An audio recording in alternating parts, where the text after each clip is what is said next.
morning students. How are you?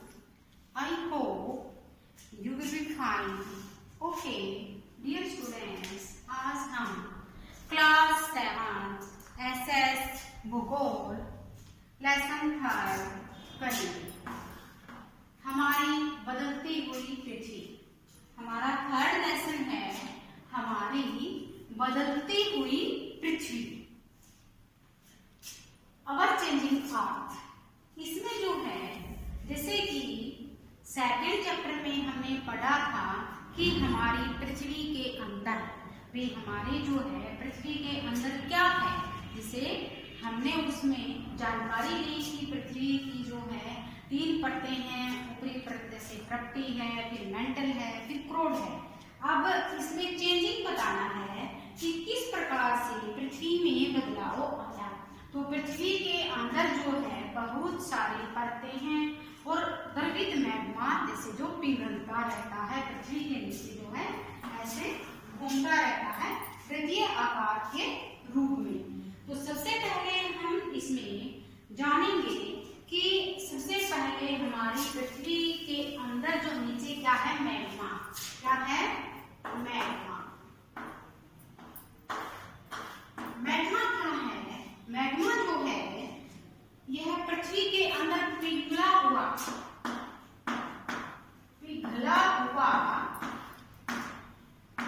गर्म पदार्थ, पिघला हुआ गर्म पदार्थ है। इसको हम क्या कहते हैं?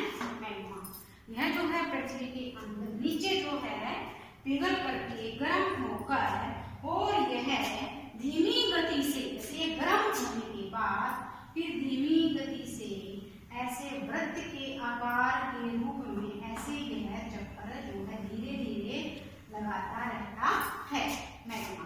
तो मैग्मा क्या है? मैग्मा जिसे कहते हैं पृथ्वी के अंदर पिघला हुआ गर्म पदार्थ वृत्तीय रूप में चक्कर लगाता रहता है, उसे हम क्या कहते हैं? मैग्मा।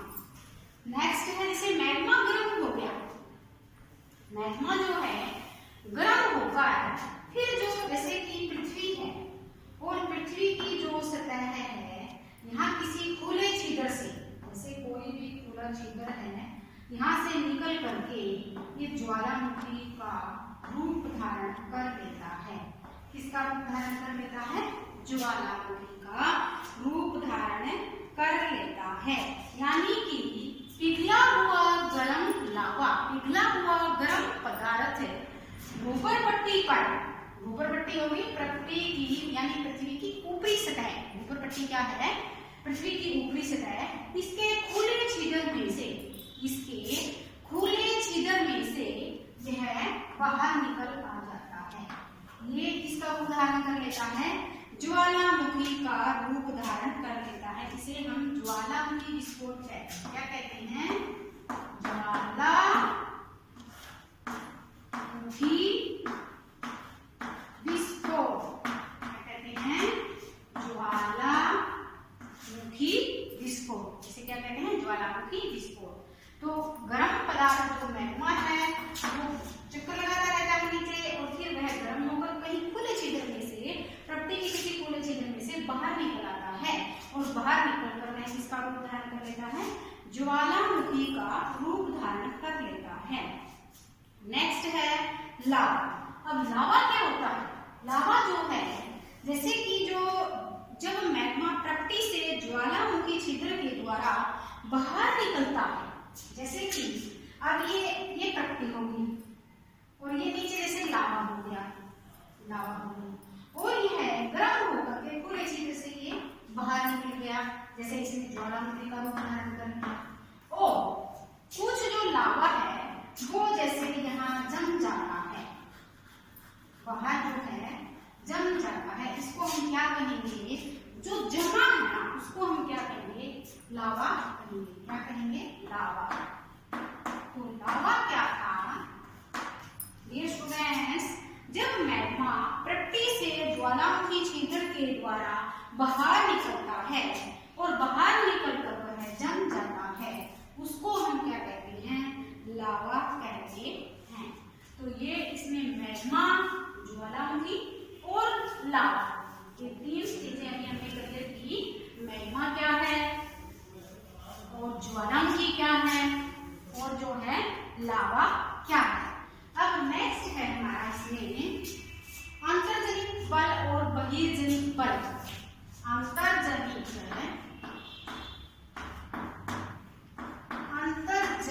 बल यानी पृथ्वी के अंदर लगने वाला बल। अंतर्जनित बल पृथ्वी के अंदर जो है लगने वाला बल, इसको हम क्या कहेंगे? अंतर्जनित बल। जो बल पृथ्वी के आंतरिक भाग में घटित होकर पृथ्वी की प्लेटों में गति पैदा करती है, यानी जो बल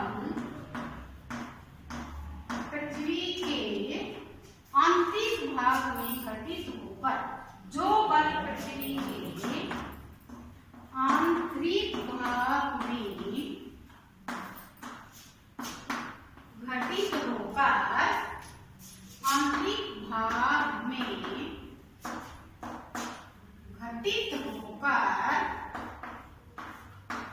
पृथ्वी की प्लेटों में कंपन पैदा करता है, उसको हम क्या कहेंगे? अंतर्जनित बल। उसको हम क्या कहेंगे? अंतर्जनित बल। अंतर्जनित बल क्या है? पृथ्वी के आंतरिक भाग में, पृथ्वी के आंतरिक यानी पृथ्वी के नीचे घटित होकर यह बल है, और पृथ्वी की जो प्लेटें हैं जो आपस में वो घूमती रहती हैं, पृथ्वी की जो प्लेटें उनमें कंपन पैदा कर देता है, उसको हम क्या कहते हैं? अंतर्जनित बल कहते हैं। और इसी के कारण जो है भूकंप भी कैसे आता है? इसी के कारण आता है भूकंप और ज्वालामुखी। भूकंप व ज्वालामुखी। भूकंप व ज्वालामुखी जो है इसी के कारण जो है आता है, यानी कि अंतर्जनित बल। जब पृथ्वी के अंदर जो प्लेटें होती हैं उनके अंदर जो बल लगता है, आपस में वो टकराती हैं, जो कंपन होती है उसे भूकंप इसी कारण आता है।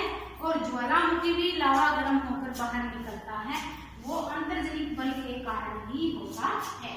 नेक्स्ट है बहिर्जनित बल।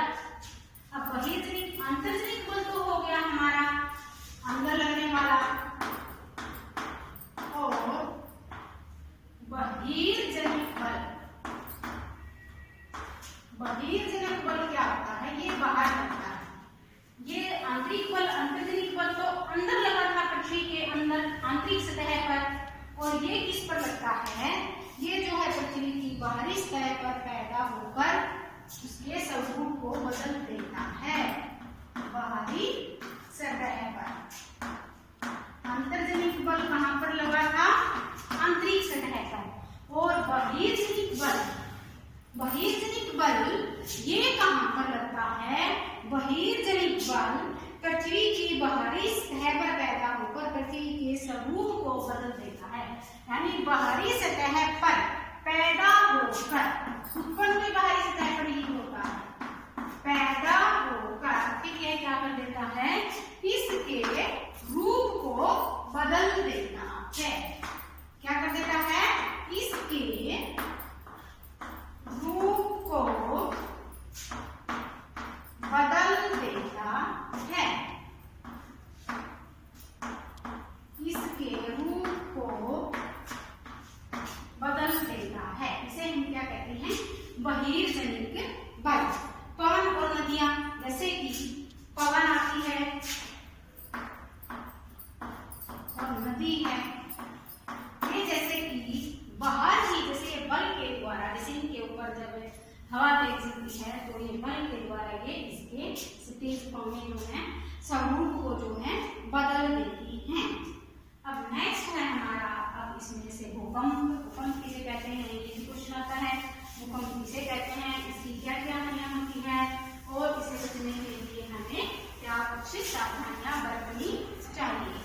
तो भूकंप, अभी जैसे मैंने आपको बताया कि पृथ्वी के अंदर स्थलीय मंडल प्लेटों पर कंपन पैदा होती है। पृथ्वी के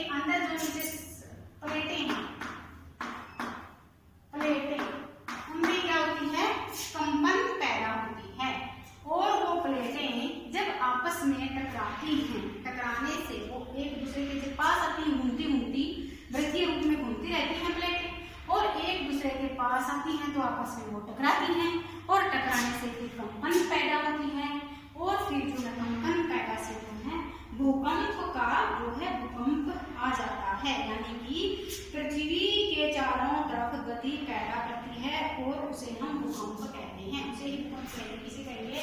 जैसे पृथ्वी के नीचे जो प्लेटें हैं वो ऐसे घूमती रहती हैं और जब ये आपस में टकराती हैं तो ये क्या करती है? कंपन पैदा करती हैं और उस कंपन को ही हम क्या कहते हैं? भूकंप कहते हैं।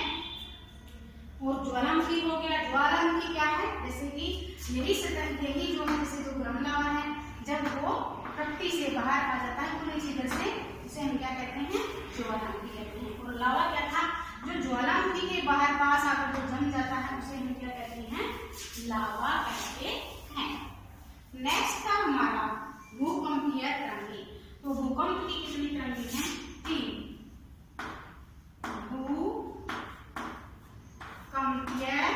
तरंगे, इसकी जो है 3 तरंगे होती हैं भूकंप की। सबसे पहली होती है अनुदैर्ध्य तरंग।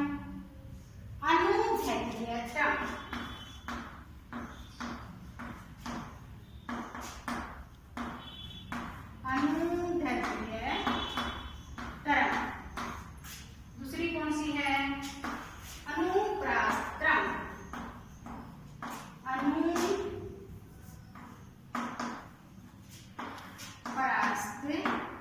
तरंग। और तीसरी कौन सी है? पृष्ठीय तरंग। तीसरी कौन सी है? पृष्ठीय तरंग। ये 3 जो है तरंगे थी भूकंप की। पहली कौन सी थी? अनुदैर्ध्य तरंग फर्स्ट। सेकंड कौन सी है? अनुप्रास तरंग। और थर्ड कौन सी है? पृष्ठीय तरंग। ये थी डियर स्टूडेंट्स भूकंपीय तरंग। उसके बाद जो है नदी के द्वारा, अब जैसे नदी चलती है, नदी पहाड़ों से निकलती है। कहाँ से निकलती है? पहाड़ों से निकल करके जो है मैदानों में से चल करके और समुद्र में मिल जाती हैं। तो जैसे ही नदी चली, मान लीजिए यहाँ से नदी चलती है, ऐसे चल करके फिर ये जैसे समुद्र में या किसी बंगाल की खाड़ी में गिरती है तो रास्ते में इतना लंबा रास्ता तय कर आती है तो नदी के द्वारा निर्मित शतलाकृतियां, क्या क्या शतलाकृतियां बनती हैं, इस चीज का अब हमें ध्यान रखना है। क्या क्या शतलाकृतियां बनती हैं नदी के द्वारा? नदी के द्वारा निर्मित शतलाकृतियां।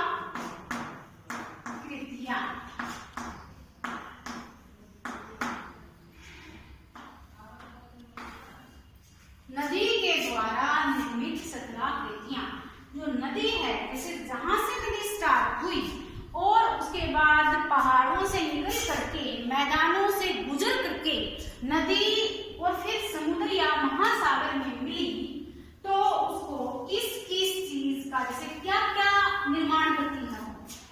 सबसे पहले जैसे नदी के अपर्दन व निक्षेपण करती हुई नदी जो है क्या करती है? अपर्दन का मतलब, अपर्दन मतलब तोड़ना, टुकड़े करना।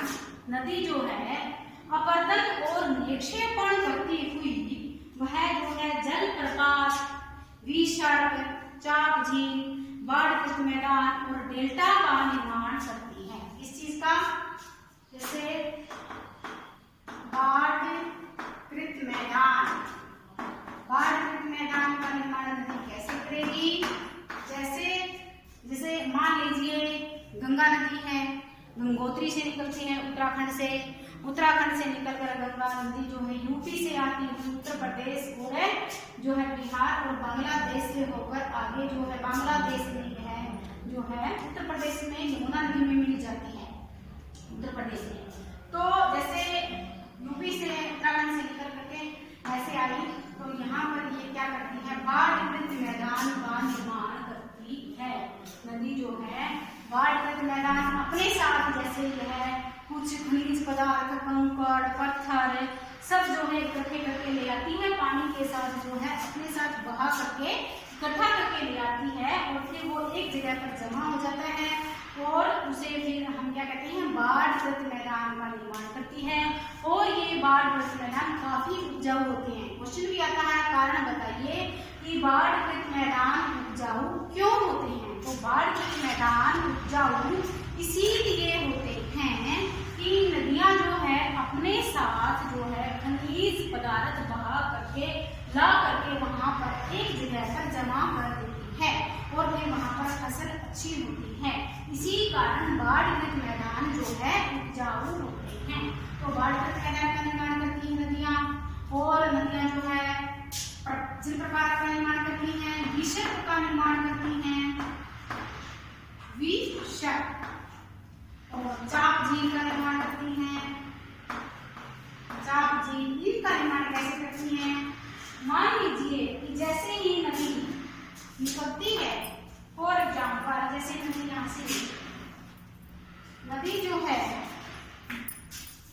जैसे नदी निकली ऐसे मोड़ खाती हुई ऐसे नदी आई, तो ये मोड़ होते हैं जो मोड़ होते हैं, ये मोड़, ये वाले मोड़ क्या होते हैं? इसको हम क्या कहेंगे? विसर्ग। इनको हम क्या कहेंगे? विसर्ग। ये किसका निर्माण करते हैं? विसर्ग का। तो नदियां ऐसे मोड़ खाते हुए आती है, तो ये जो मोड़ होते हैं ये स्टूडेंट्स, इनको हम क्या कहते हैं? विसर्ग। और चाप झील किसे कहेंगे? मान लीजिए काफी समय से नदी यहाँ बहती आ रही है और काफी लंबे समय से, और एक दिन क्या होगा, ये अलग झील बन जाएगी ऐसे, ये जो है एक अलग झील, यानी नदी का अपना रास्ता चेंज कर लेगी, यहाँ से यहाँ जाएगी नदी, और ये क्या है, ये एक अलग झील बन जाएगी, यानी ऐसे एक अलग झील बन जाएगी। इसको हम क्या कहेंगे? चाप झील। इसको हम क्या कहेंगे? चाप झील। तो विसर्ग कौन से थे? ये विसर्ग, ये क्या है? चाप झील। और बाढ़ग्रस्त मैदान क्या था? जैसे मैंने आपको बताया कि नदियां अपने साथ बहुमूल्य खनिज पदार्थों को बहा करके लाती हैं और वो एक जगह पर जमा कर देती हैं और फिर वहां पर जो फसल होती है वो बहुत ही अच्छी होती है।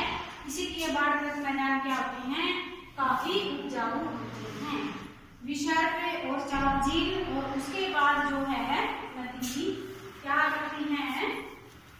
जैसे कि डेल्टा का निर्माण करती हैं, और डेल्टा का निर्माण कैसे करती हैं? जैसे कि जहाँ से, जैसे गंगा नदी है पश्चिम बंगाल से होती हुई बंगाल की खाड़ी में मिलती है, यहाँ पर बंगाल की खाड़ी में मिलने से पहले यहाँ पर सुंदरबन के डेल्टा का निर्माण करती है।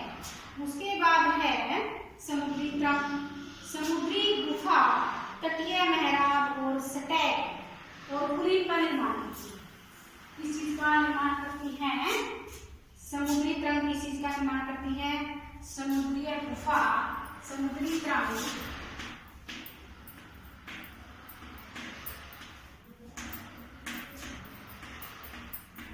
समुद्री तट, समुद्री गुफा,